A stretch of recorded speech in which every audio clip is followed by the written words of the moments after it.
Welcome to free ICT tutorials Tamil. இந்த வீடியோவில் நாங்கள் பார்க்க போவது அமெரிக்கா லொட்ரி விசாவுக்கு எப்படி நாங்கள் அப்ளை பண்ணுறது, இந்த ஃபார்மை ஈஸியாக நாங்களே நிரப்பிக்கொள்ளலாம் எப்படின்னு சொல்லி பார்ப்போம். ரைட், இப்போ முதலில் இந்த வெப்சைட்டுக்கு நீங்கள் விசிட் பண்ண வேணும். dvprogram.state.gov இதில் உங்களுக்கு வழங்கப்பட்டிருக்குது. டிஸ்கிரிப்ஷனில் அந்த வெப்சைட் லிங்க் போட்டிருக்கிறேன். அதை கிளிக் பண்ணி நீங்கள் நேரடியாக அந்த வெப்சைட்டுக்கு போகலாம். இதுதான் ஃப்ரண்ட் பேஜ். DV 2025 இன்ஸ்ட்ரக்ஷன்ஸ் என்ற ஒரு பட்டன் இருக்குது. அதை கிளிக் பண்ணி நாங்கள் இன்ஸ்ட்ரக்ஷன்ஸை பார்த்து கொள்ள முடியும். இப்போ ஃபார்ம் எப்படி நாங்கள் ஃபில் பண்ண வேணும் அது தொடர்பான முழு விவரங்களும் இந்த இன்ஸ்ட்ரக்ஷனில் வழங்கப்பட்டு இருக்குது. ஃபோட்டோவை நாங்கள் அப்லோட் பண்ணிக்க என்னென்னத்தை கவனத்தில் கொள்ள வேணும்ன்றது தொடர்பான முழு விவரங்களும் அதில் இருக்குது, நீங்கள் பார்த்து கொள்ள முடியும். ஃபோட்டோன்றது இங்கே மிக முக்கியமான ஒன்றாக இருக்குது. ஃபோட்டோ எக்ஸாம்பிள்ஸ் காட்டப்பட்டிருக்கு. இந்த லிங்கை கிளிக் பண்ணி நாங்கள் பார்த்து கொள்ளலாம். இந்த எப்படியான ஃபோட்டோஸை நாங்கள் செலக்ட் பண்ண வேணும். ஃபோட்டோவில் எந்த விதமான நிழலும் இருக்கக்கூடாது. கண்ணாடி போடாமல் தான் நீங்கள் ஃபோட்டோ எடுக்க வேணும். மற்றபடி குனிந்தோ பின்னுக்கு பேக்ரவுண்ட் வேறு கலராகவோ இருக்கக்கூடாது. ஒயிட் கலர் பேக்ரவுண்டாக மட்டும்தான் இருக்க வேணும். அப்படியான நிபந்தனைகளை நீங்கள் கடைபிடித்தால் ஈஸியாக நீங்கள் ஃபோட்டோவை அப்லோட் பண்ணி கொள்ளலாம். இதில் பார்த்தீங்கன்னு சொன்னால் ஒரு ஃபோட்டோ டூல் ஒன்று தந்திருக்கு. இப்போ ஆல்ரெடி ஹேவ் அ ஃபோட்டோ, நாங்கள் ஏற்கனவே ஒரு ஃபோட்டோ வச்சுருந்தோம்னு சொன்னால் இந்த லிங்கை கிளிக் பண்ணி சூஸ் ஃபோட்டோன்ற இந்த பட்டனை கிளிக் பண்ணி நாங்கள் எங்களுடைய ஃபோட்டோவை க்ராப் பண்ணி எடுத்துக்கொள்ளலாம். ரைட், நாங்கள் இப்போ ஃபார்மை ஃபில் பண்ணி கொள்ளுவோம். இதில் மூன்றாவதாக இருக்கிற பட்டன் என்ட்ரி ஃபார்ம் அண்ட் இருக்குது. பிகின் என்ட்ரி என்ற இந்த பட்டனை நாங்கள் கிளிக் பண்ணிக்கொள்ள வேணும். இதில் முதலாவதாக type the characters as they appear in the picture, அதாவது இதில் ஒரு பிக்சர் காட்டப்பட்டிருக்குது. இதில் உள்ள எழுத்துக்களை இலக்கங்களை நாங்கள் சரியான விதத்தில் கேபிட்டல் ஸ்மால் வித்தியாசத்தோடு நாங்கள் இதில் போட்டுக்கொள்ள வேணும். எங்களுக்கு இது கிளியர் இல்லையான்னு சொன்னால் நீங்கள் இதில் ஒரு ரீஃப்ரெஷ் பட்டன் ஒன்று இருக்குது. அந்த ரீஃப்ரெஷ் பட்டனை கிளிக் பண்ணினால் எங்களுக்கு வேறு எழுத்துக்கள் எண்களை கொண்ட ஒரு அமைப்பு வரும். அந்த பிக்சரை பார்த்து நாங்கள் அப்படியே டைப் பண்ணிக்கொள்ள வேணும். ASWW9P. இப்போ சப்மிட் என்ற இந்த பட்டனை கிளிக் பண்ணிக்கொள்ளுவோம். ரைட், அதுக்கு பிறகு தான் எங்களுக்கு இந்த ஃபார்ம் வருது. இந்த ஃபார்ம் நீங்கள் 30 மினிட்ஸுக்கு இடையில் இந்த ஃபார்மை ஃபில் பண்ணிக்கொள்ள வேணும். இந்த ஃபார்மில் கேட்கின்ற டீட்டெயில்ஸ் எல்லாவற்றையும் கலெக்ட் பண்ணி வச்சுட்டு அதுக்கு பிறகு தான் நீங்கள் ஃபார்மை ஃபில் பண்ண ஸ்டார்ட் பண்ண வேணும்.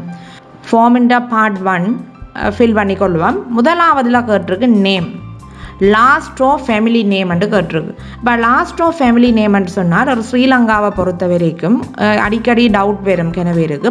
இந்த இன்ஸ்ட்ரக்ஷனில் இதில் ஒரு லிங்க் தரப்பட்டிருக்கு PDF ஆக. இதே அழுத்தி நாங்கள் இன்ஸ்ட்ரக்ஷனை பார்த்து கொள்ளலாம். நவம்பர் 7 வரை சப்மிட் பண்ணலாம் என்று இதில் குறிப்பிடப்பட்டிருக்கு.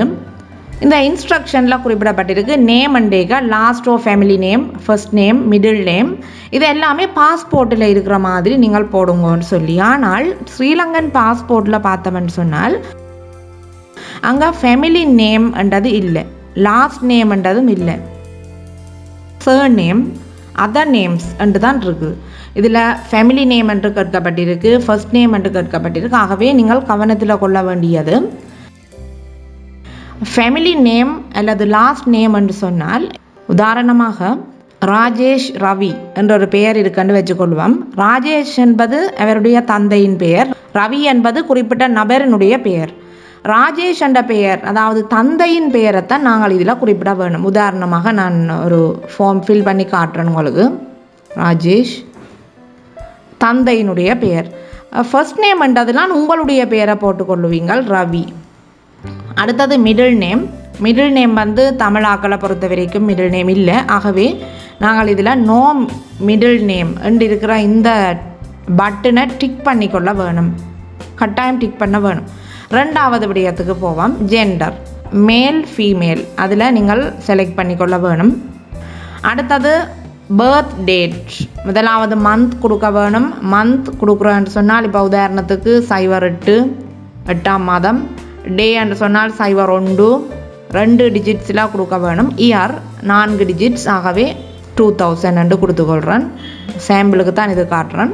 ரைட், அடுத்ததாக சிட்டி, வியாயு were born. எங்கே நீங்கள் பிறந்த நீங்கள் உங்களுடைய சிட்டி எது என்று கேட்டால் நீங்கள் இதில் உங்களுடைய சிட்டியை கொடுத்து கொள்ளலாம். பேர்த் சிட்டி தெரியாதுன்னு சொன்னால் பேர்த் சிட்டி அன்னோன் என்றதை டிக் பண்ணிக்கொள்ள வேணும். 5வது country where you were born. எங்கே நீங்கள் பிறந்த நீங்கள் ஸ்ரீலங்கான்னு சொன்னால் எஸ்ஆர்ன்றதை டைப் பண்ண ஸ்ரீலங்கா ஆட்டோமேட்டிக்காக செலெக்ஷன் ஆகும். என்டர் கீயை ப்ரெஸ் பண்ணினீங்கள் என்றால் ஓகே ஸ்ரீலங்கான்றதை போட்டுக்கொள்ளுவோம். அடுத்த 6வது country of eligibility for the TV program. TV ப்ரோக்ராமுக்கு இந்த கண்ட்ரி உங்களுடைய கண்ட்ரி வந்து எலிஜிபிளான்னு கேட்குது. ஜஸ் என்றதை நீங்கள் கிளிக் பண்ணிக்கொள்ள வேணும். அது ஆட்டோமேட்டிக்காகவே ஜஸ் என்பது தான் கிளிக் பண்ணி இருக்கும். அடுத்தது 7வது ஃபோட்டோவை நாங்கள் இதில் அப்லோட் பண்ணிக்கொள்ள வேணும். அந்த ஃபோட்டோவை அப்லோட் பண்ண நான் உங்களுக்கு சொன்ன மாதிரி ஃபோட்டோ டூல்ன்றதில் போய் நீங்கள் கிளிக் பண்ணி க்ராப் பண்ணி வச்சுக்கொள்ள வேணும் உங்களுடைய கம்ப்யூட்டரில். அந்த ஃபோட்டோவை நாங்கள் இப்போ அப்லோட் பண்ணிக்கொள்ள வேணும். சூஸ் நியூ ஃபோட்டோன்றதை கிளிக் பண்ணி உங்களுடைய கம்ப்யூட்டரில் அந்த ஃபோட்டோ எங்கே ஸ்டோர் பண்ணி வச்சுருக்கிறீங்கன்றதை செலக்ட் பண்ணிக்கொள்ள வேணும். அடுத்தது 8வது mailing address. In care of என்றது ஆப்ஷனல். அதாவது நீங்கள் ஸ்ரீலங்காவில் இப்போ இருக்காமல் வேறு ஒரு நாட்டில் இப்போ வசித்து கொண்டிருக்கிறீர்கள் என்று சொன்னால் அந்த நாட்டை இதில் போட வேண்டி வரும். மற்றபடி நீங்கள் ஸ்ரீலங்கன் அட்ரஸை இதில் கொடுத்து கொள்ளலாம். நம்பர் இருந்தால் நம்பரை போட்டுக்கொள்ளலாம். பிசிடி நீங்கள் ஃபில் பண்ணிக்கொள்ள வேணும். உங்களுடைய அட்ரஸை அடுத்தடுத்த வர லைன்ஸை கீழே கொடுத்து கொள்ள வேணும். பகுதியில் டிஸ்ட்ரிக்ட் ஓ கண்ட்ரி ஓ ப்ராவின்ஸ் ஓ ஸ்டேட் என்று கேட்கப்பட்டிருக்கு. நீங்கள் ப்ராவின்ஸை கொடுத்துக்கொள்ள வேணும். நொதர்ன் ப்ராவின்ஸ் என்று கொடுத்துக்கொள்கிறேன். அடுத்தது போஸ்டல் கோடு. உங்களுடைய சிட்டின்ற போஸ்டல் கோடு உங்களுக்கு தெரியாதுன்னு சொன்னால் நீங்கள் கூகுளில் சர்ச் பண்ணி கொள்ளலாம். அந்த போஸ்டல் கோடை இதில் கொடுக்க வேணும். 40,000. போஸ்டல் கோடு உங்களுக்கு இல்லையென்று சொன்னால் நோ போஸ்டல் கோட் என்றதை டிக் பண்ணிக்கொள்ள வேணும். அடுத்தது கண்ட்ரி ஸ்ரீலங்கா. உங்களுடைய கண்ட்ரியை போட்டுக்கொள்ள வேணும். Country where you live today. இப்போ நீங்கள் எங்கே வசித்து வாரீங்க உங்களுடைய கண்ட்ரியிலையா இருக்கிறீங்கள் அல்லது வேறு கண்ட்ரியில் இருக்கிறீங்களான்னு சொன்னால் அதை செலக்ட் பண்ணிக்கொள்ள வேணும். இதுலேயும் நான் ஸ்ரீலங்கான்றதை செலக்ட் பண்ணிக்கொள்கிறேன். அடுத்தது ஃபோன் நம்பர். ஃபோன் நம்பர் வந்து கட்டாயம் வண்டி இல்லை, அது ஆப்ஷனல் தான், கொடுத்து கொள்ளலாம். நீங்கள் இப்போ உதாரணமாக ஸ்ரீலங்கான்னு சொன்னால் அதனுடைய கோட் நம்பர் கொடுக்க வேணும். ஆகவே +94 என்று கொடுத்து நீங்கள் உங்களுடைய மொபைல் ஃபோன் நம்பரை கொடுத்து கொள்ளலாம். அடுத்த 11வது விடயம் மிக முக்கியமான விடயம் இமெயில் அட்ரஸ். ஒற்றியில் நீங்கள் செலக்ட் பண்ணப்பட்டால் இமெயிலுக்கு தான் உங்களுக்கு மெசேஜ் வரும். ஆகவே இமெயில் அட்ரஸ் மிக முக்கியமானது. இதில் நாங்கள் போட்டுக்கொள்வோம். சாம்பிளுக்கு நான் போடுறேன். அடுத்தது கன்ஃபார்ம் இமெயில் அட்ரஸ். இந்த இமெயில் அட்ரஸை வந்து திரும்ப நீங்கள் போட்டுக்கொள்ள வேணும். இதை காப்பி பண்ணி நீங்கள் போட்டுக்கொள்ள முடியாது. திரும்ப நீங்களே தான் அதில் டைப் பண்ணிக்கொள்ள வேணும். இதில் குறிப்பிடப்பட்டிருக்கு நோட்ன்றதில் this email address will be use to provide you with additional information if you are selected. Select பண்ணப்பட்ட பிறகு அடிஷனல் டீட்டெயில்ஸை இமெயில் ஊடாகத்தான் அந்த பரிமாற்றம் நடைபெற போகுது.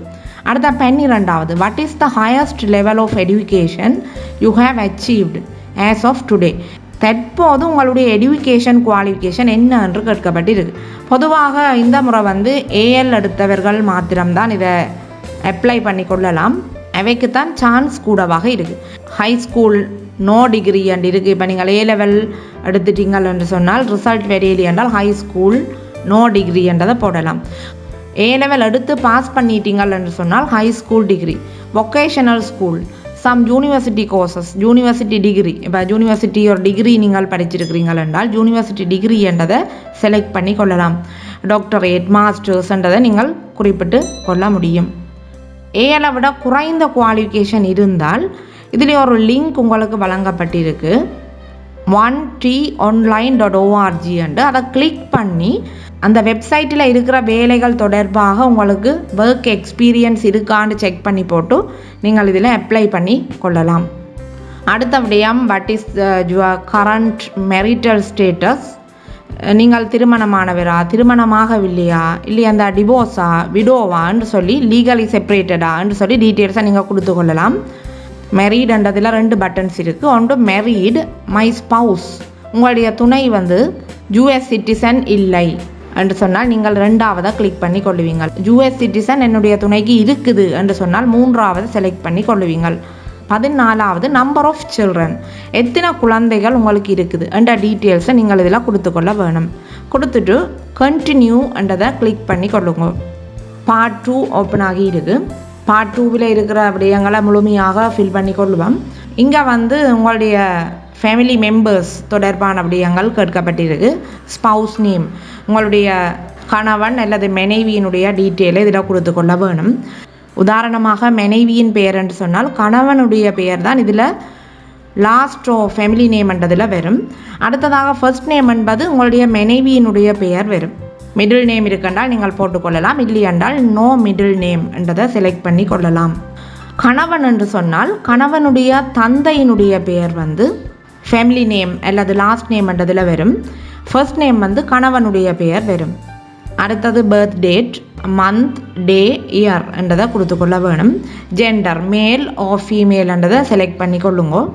சிட்டி வியா ஸ்பவுஸ் பார்ன், உங்களுடைய வாழ்க்கை துணை எங்கே பிறந்தவர் என்று சொல்லி அந்த டீட்டெயிலை நீங்கள் இதில் அந்த சிட்டியை கொடுத்துக்கொள்ள வேணும். கண்ட்ரி வர் ஸ்பவுஸ், உங்களுடைய துணை எந்த நாட்டில் பிறந்தவர் என்ற டீட்டெயில்ஸை இதில் உங்களுடைய கண்ட்ரியை நீங்கள் செலக்ட் பண்ணிக்கொள்ள வேணும். அடுத்த ஸ்பவுஸினுடைய ஃபோட்டோகிராஃப், உங்களுடைய துணையுடைய ஃபோட்டோகிராஃப் சரியான விதத்தில் க்ராப் பண்ணப்பட்டு சூஸ் நியூ ஃபோட்டோன்றதை கிளிக் பண்ணி நீங்கள் அந்த லொக்கேஷனில் இருந்து இதில் அப்லோட் பண்ணிக்கொள்ள வேணும். அடுத்தது சைல்டுடைய டீட்டெயிலாக கொடுக்க வேணும். முதலாவது சைல்டு, லாஸ்ட் நேம் அல்லது ஃபேமிலி நேம் அண்டேக்கில் பிள்ளையின் தந்தையினுடைய பெயரை நீங்கள் இதில் கொடுக்க வேணும். ஃபர்ஸ்ட் நேம் அண்டேக்க பிள்ளையினுடைய பெயரை கொடுக்க வேணும். கொடுத்துட்டு நீங்கள் middle name no middle name என்றால் அதை டிக் பண்ணிக்கொள்ள வேணும். அடுத்ததாக அவர்களுடைய டேட் ஆஃப் பர்த் கொடுத்துக்கொள்ள வேணும். மந்த், டே, இயர், ஜெண்டரை செலக்ட் பண்ணிக்கொள்ள வேணும். பிறந்த சிட்டியை செலக்ட் பண்ணிக்கொள்ள வேணும். எந்த கண்ட்ரியில் அந்த பிள்ளை பிறந்தது என்ற டீட்டெயிலை நீங்கள் பர்த் சர்டிஃபிகேட்டில் இருக்கிற மாதிரி இதில் ஃபில் பண்ணிக்கொள்ள வேணும். பிள்ளையினுடைய படம், சூஸ் நியூ ஃபோட்டோ என்ற பட்டனை கிளிக் பண்ணி பிள்ளையினுடைய ஃபோட்டோவை நீங்கள் அப்லோட் செய்து கொள்ள வேணும்.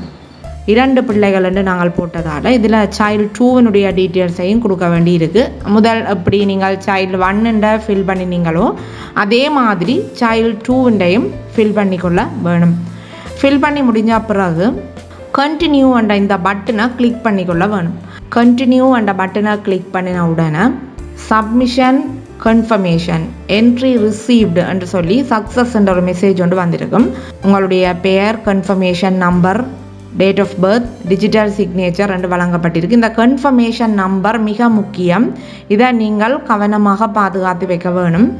கன்ஃபர்மேஷன் நம்பரை வச்சு தான் நீங்கள் செலக்ட் பண்ணப்பட்டிருக்கிறீங்களா என்ற டீட்டெயிலை அறிந்து கொள்ளக்கூடியதாக இருக்கும். மற்றது இமெயில் அட்ரஸும் அடிக்கடி நீங்கள் பார்த்து கொள்ள வேணும். இதில் இன்னொரு விடயம் குறிப்பிடப்பட்டிருக்கு.